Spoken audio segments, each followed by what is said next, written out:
Hello and good day. Today we're going to be looking at the Martin/JEM remote control for the fog machine. This one's off the MAGNUM Pro 2000.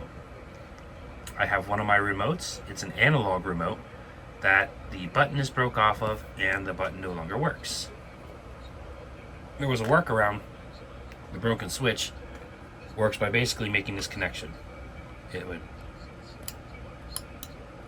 And you can hear it when the spring makes the connection. So I'm going to show you how it disassembles. First you take off the pin, very gently, slide that off. Unscrew the 4 screws. Now the panel should lift right off.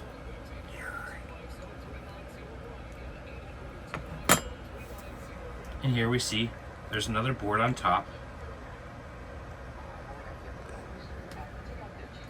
And that is where the button is soldered to.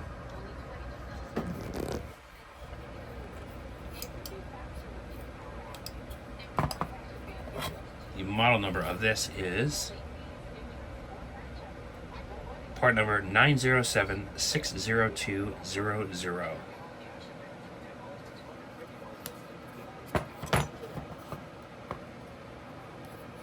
Next step is to remove the screws holding the board together, here and here. Now the trick is, while turning those screws, you need to hold this nut. And then the nut has a locking washer behind it, so make sure not to lose that.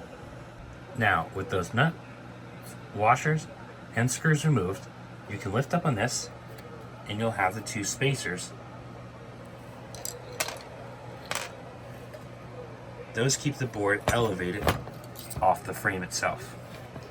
And now you can see the simple board with the rheostat, 2 buttons, a resistor, another resistor, some diode,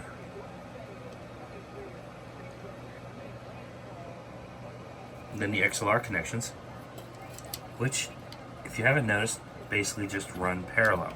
So the back jack and the back jack and the bottom jack both are in parallel to each other.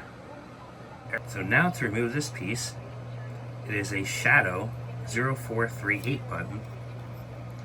It's got 4 contacts, 1, 2, 3, and 4. Those will be soldering off and replacing with a brand new Shadow button.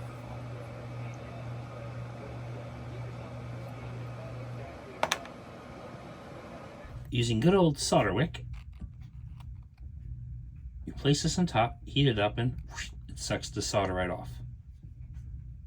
As you can see, heat plus the solder wick pulls the solder right off the pins. Now, taking a small flathead screwdriver, we're going to gently pop this out. Didn't take much effort. And the old button is off. Replace the new button in the same orientation. Once the new button's in, you can't screw it up. There's a 6-pin and a 4-pin option. But there's these little keys right there and there, so you can only get it in one way with the pins. So you can't screw this part up. Then you're going to solder these onto the board. Oh, I missed a little solder right there. After quickly soldering, being careful not to jump anything on the board, you can start reassembly.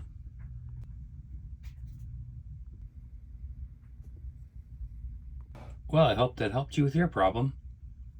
Thanks for watching.